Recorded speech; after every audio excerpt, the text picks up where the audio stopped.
عن ثابت البناني عن أنس بن مالك رضي الله عنه قال إني لا آل أن أصلي بكم كما كان رسول الله صلى الله عليه وسلم يصلي بنا. قال ثابت فكان أنس يصنع شيئا لا أراكم تصنعونه، كان إذا رفع رأسه من الركوع انتصب قائما حتى يقول القائل قد نسي، وإذا رفع رأسه من السجدة مكث حتى يقول القائل قد نسي.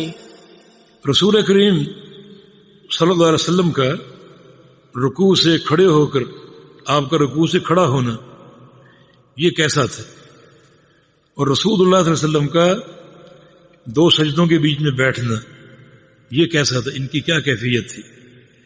یہ بڑا اہم مسئلہ ہے، اور اس کے راوی ثابت البنانی ہیں.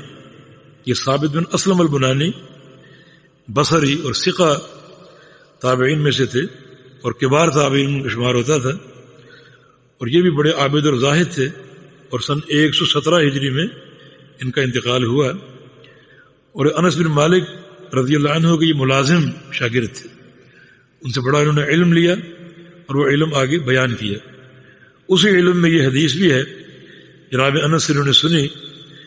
انس فرماتے ہیں کہ انی لا آلو ان اصلی بکم کما کان رسول اللہ صلی اللہ علیہ وسلم یصلی بنا. لا آلو، میں کوئی کوتاہی نہیں برتوں گا. لا اقصر، میں کوئی تقصیر نہیں کروں گا، کوئی کوتاہی نہیں برتوں گا. کس چیز میں؟ ان اصلی بکم، کہ تمہیں نماز پڑھاؤں. کیسی؟ کما کان رسول اللہ صلی اللہ علیہ وسلم یصلی بنا، جس طرح رسول اللہ صلی اللہ علیہ وسلم ہمیں نماز پڑھایا کرتے تھے. میں اس میں کوئی کوتاہی نہیں برتوں گا. آپ دیکھیں صحابہ کا شوق، صحابہ کی حرص نبی علیہ السلام کی نماز سیکھنے کے لیے، مسنون نماز حاصل کرنے کے لیے، اور ایک دوسرے کو بتانے کے لیے. جناب علی فرماتے ہیں کہ آج میں تمہیں نماز پڑھاؤں گا بالکل ویسی جیسی اللہ کے نبی ہمیں پڑھایا کرتے تھے. ہمیشہ آپ کا یہی اہتمام ہوتا تھا. چنانچہ آپ نے نماز پڑھائی. قال ثابت، ثابت کا بیان ہے نماز پڑھنے کے بعد، فکان انس یصنع شیئا لا اراکم تصنعونہ. انس نے اپنی نماز میں ایک ایسا کام کیا جو تم نہیں کرتے. یصنع شیئا، ایسا کام اپنی نماز میں کرتے رہے.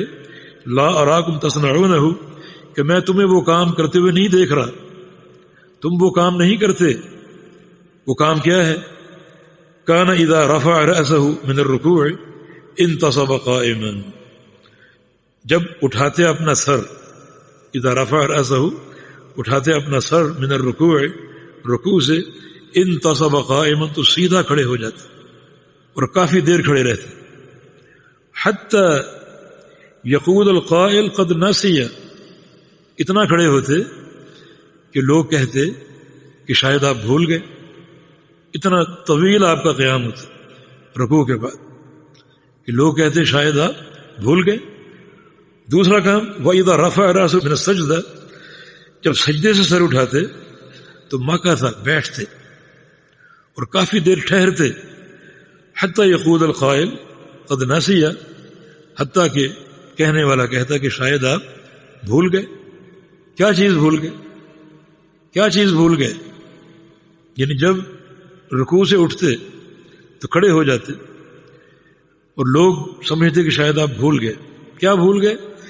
جی، بھولنے کی جو تشریح بعض شارحین نے کی وہ یہ ہے کہ شاید آپ یہ سمجھ بیٹھے کہ یہ قبل الرکوع قیام جو لمبا ہوتا ہے، یہ کون سا قیام ہے؟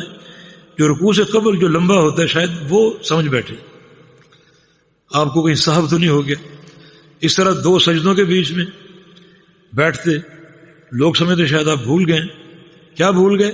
کہ شاید آپ دوسرا سجدہ کرنے کی بجائے یہ سمجھ بیٹھے کہ میں آخری تشہد میں ہوں. یہ نسیان اور یہ کیفیت.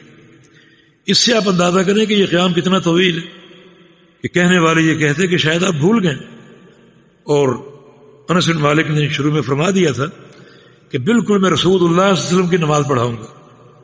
تو یہ جو قیام بعد الرکوع ہے اور جلسہ بین سجدتین، اس کا حق ادا کریں، اس کے اعتدال کا اور اس کے اطمینان کا. حق کیسے ادا کرنا؟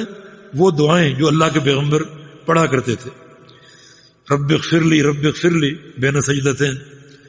حدیث میں بات ہے کہ اس دعا میں تکرار ہونی چاہیے.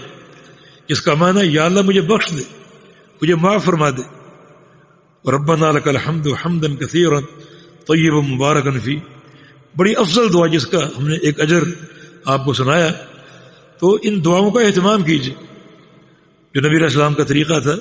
اور یہ جو قیام بعد رکوع ہے اور جلسہ بین سجدتین، اس میں اعتدال اطمینان اس کا حق ادا ہونا چاہیے ان تمام اذکار کے ساتھ جو اللہ کے نبی پڑھا کرتے تھے.